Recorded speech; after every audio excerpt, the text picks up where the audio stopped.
할렐루야. 안녕하세요.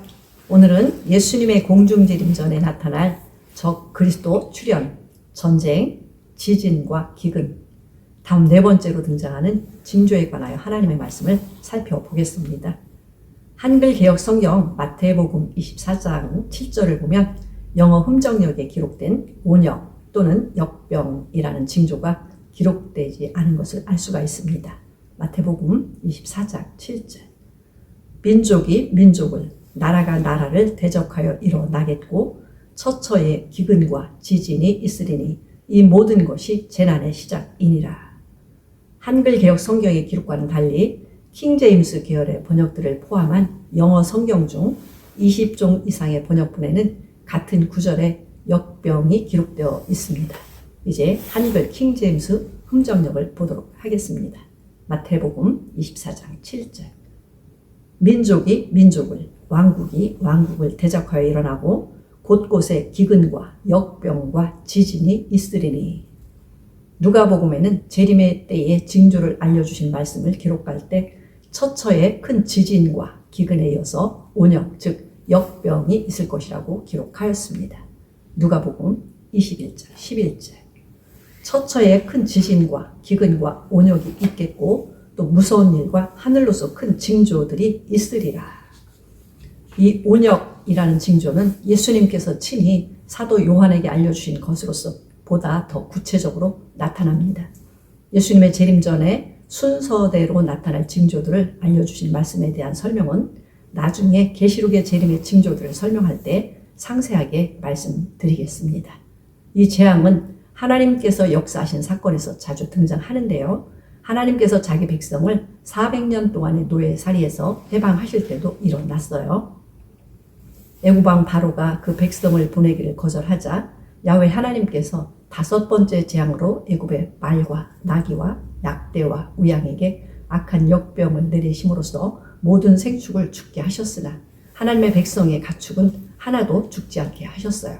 이 재앙 후에도 바로는 하나님의 명령을 거부했습니다. 마음이 강팍한 바로를 통하여 하나님의 권능을 열국에 증거하셨습니다. 이어서 하나님께서 6번째 재앙인 독한 종기를 일으켜서 애굽 모든 백성에게 임하게 하셨습니다. 출애굽기 9장 14절. 내가 이번에는 모든 재앙을 내 마음과 내 신하와 내 백성에게 내려 너로 온 천하에 나와 같은 자가 없음을 알게 하리라. 내가 손을 펴서 온역으로 너와 내 백성을 쳤더면 내가 세상에서 끊어졌을 것이나 내가 너를 세웠음은 나의 능력을 내게 보이고 내 이름이 온 천하에 전파되게 하려 하였음이니라. 하나님 야훼께서 이스라엘 백성들뿐만 아니라 세상 끝날 때까지 세상의 모든 성도에게 약속하신 말씀이 있습니다. 그것은 바로 하나님께서 모든 질병과 죄를 대신 짊어지시고 온전케 치료하시는 야훼 라파이시라는 선언입니다.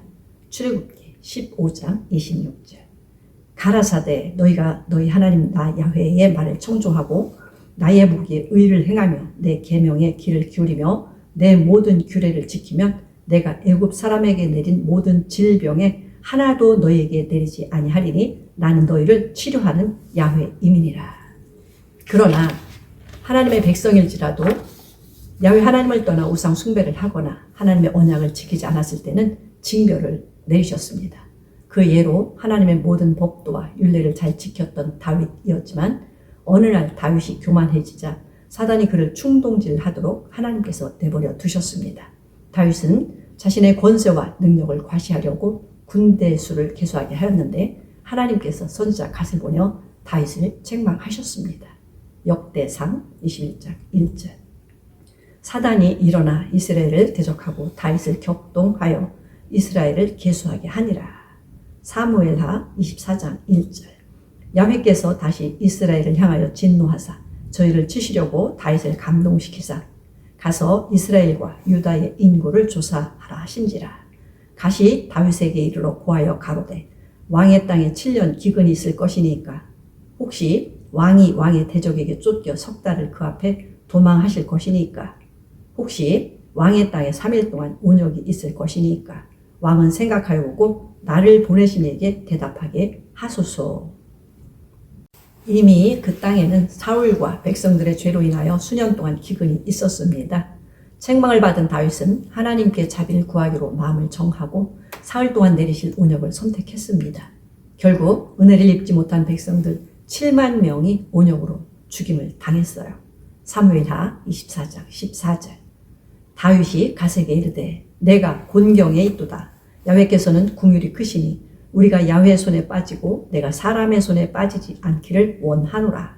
이에 야훼께서 그 아침부터 정하신 때까지 온역을 이스라엘에게 내리시니 단부터 부엘세바까지 백성의 죽은 자가 7만이니라. 다윗은 자신의 교만함을 뉘우치고 하나님 앞에 회개했습니다.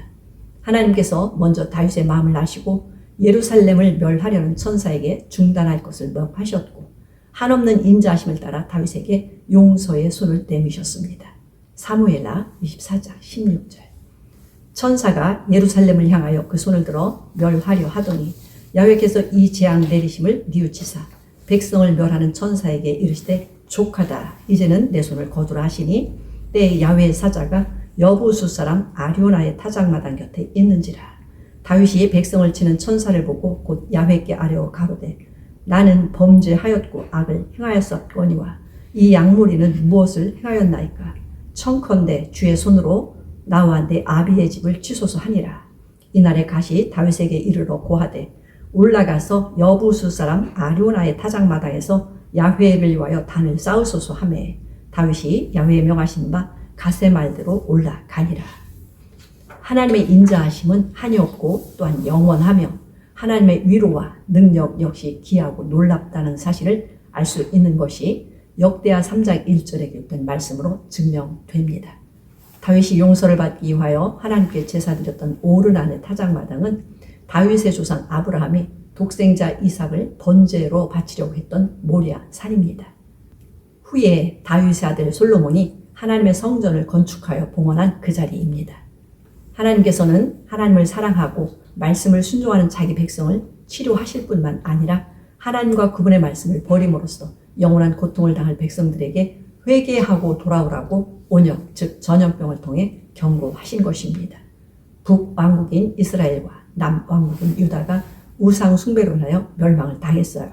주 하나님 야훼께서 제1계명을 따라 에스겔 선지자로 경고하신 말씀은 당시뿐만 아니라 말세 때에 우상 숭배를 하는 하나님의 백성들에게도 주신 경고입니다. 에스겔 5장 11절. 그러므로 나 주 야훼가 말하노라.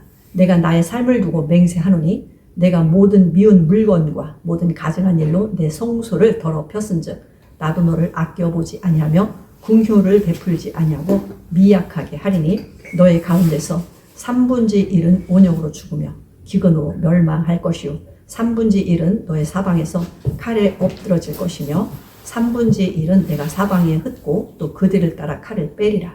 내가 기근과 악한 짐승을 너희에게 보내어 외롭게 하고 너희 가운데 온역과 살육으로 행하게 하고 또 칼이 너희에게 임하게 하리라.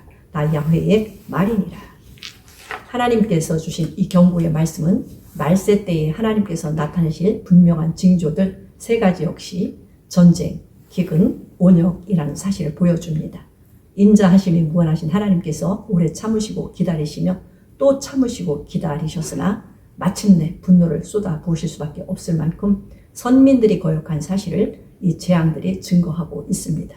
이 3가지로 재앙을 내리시겠다는 경고 말씀은 하나님의 진노가 얼마나 확실한지 에스겔서에서 반복적으로 기록되어 있습니다. 에스겔 6장 11절. 주 야훼께서 가라사대 너는 손뼉을 치고 발을 구르며 말할지어다. 오호라 이스라엘 족속이 모든 가증한 악을 행함으로 필경 칼과 기근과 온역에 망하되 먼데 있는 자는 온역에 죽고 가까운 데 있는 자는 칼에 엎드러지고 남아있어 에워싸인 자는 기근에 죽으리라. 이같이 내 진노를 그들에게 이룬즉 그 살육당한 시체가 그 우상 사이에 제단 사방에 강 높은 고개에 모든 산 꼭대기에 모든 푸른 나무 아래에 무성한 상수리 나무 아래 곧 우상에게 분향하던 곳에 있으리니 너희가 나를 야훼인 줄 알리라. 하나님 야훼의 이 무서운 경고 말씀이 에스겔 7장과 14장, 33장, 38장에 반복되어 기록되었습니다. 장차 일어날 운역, 즉 역병은 더욱 심각할 것이라고 경고하셨어요. 인류사에서 일어났던 전염병은 어떠했는지 간략하게 알아보겠습니다. 6세기 중엽 이집트와 동로마에서 발생한 페스트는 도시 인구의 40%가 감염돼 사망했는데요. 콘스탄티노플에서는 최악의 경우 하루 5,000명의 사망자가 나왔다고 합니다. 14세기에 유럽에서 발생한 페스트로 인하여 유럽 인구의 30에서 60%에 해당되는 최소 수천만 명에서 최고 수억 명의 사람들이 사망했다고 합니다. 1855년에 중국과 인도를 거점으로 약 반세기 동안 페스트가 창궐했는데요. 희생자가 1,500만 명에 달했습니다. 오늘날 우리는 위생 상태가 좋아진 환경과 의술과 의학의 발달로 안전하다고 하지만 수년 전에 코로나19로 큰 고통을 당했어요. 언젠가는 항생제나 치료제로 해결할 수 없는 새로운 바이러스가 출현될 가능성이 크고 의료진들도 그 재앙에서 벗어날 수 없을 것이라고 예상하며 두려워합니다. 에스겔 12장 16절. 그러나 내가 그중 몇 사람을 남겨 칼과 기근과 온역을 벗어나게 하여 그들로 이르는 이방인 중에 자기의 모든 가증한 일을 자백하게 하리니 그들이 나를 야훼인 줄 알리라. 예수님의 재림의 때가 가까이 다가오고 있음을 많은 이들이 느끼고 있습니다. 그러므로 물과 성령으로 거듭나서 깨어있는 성도들은 이 경고의 말씀을 외면하지 말고 전해야 합니다. 예수님의 재림을 기쁨으로 맞이할 성도라면 누구나 사람들의 감언 이설이 아니라 성경에 기록된 말씀대로 따라야 합니다. 노아처럼 은혜를 받되 말씀대로 다 준행하는 것이 영원한 승리의 길이 될 것입니다. 하나님께서 하박국 선지자를 통하여 마지막 때에 오직 의인은 믿음으로 말미암아 살리라고 선포하셨던 말씀을 보도록 하겠습니다. 하박국 3장 2절. 야훼여, 내가 주께 대한 소문을 듣고 놀랐나이다. 야훼여, 주는 주의 일을 이 수년 내에 부응케 하옵소서. 이 수년 내에 나타내시옵소서. 진노 중에라도 궁유를 잊지 마옵소서. 온역이 그 앞에 행하며 불덩이가 그 발밑에서 나오도다.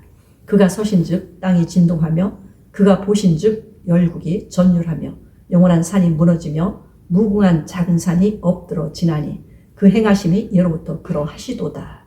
주께서 주의 백성을 구원하시려고 기름받은 자를 구원하시려고 나오사 악인의 진머리를 치시며 그 기초를 끝까지 드러내셨나이다. 셀라.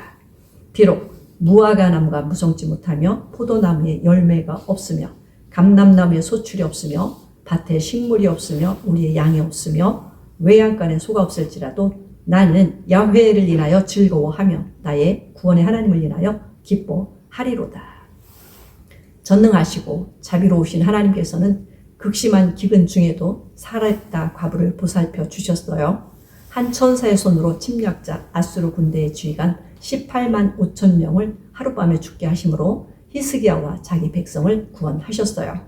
7배나 뜨겁게 한 풀무불에서도 자기 충신들을 보호하셨습니다.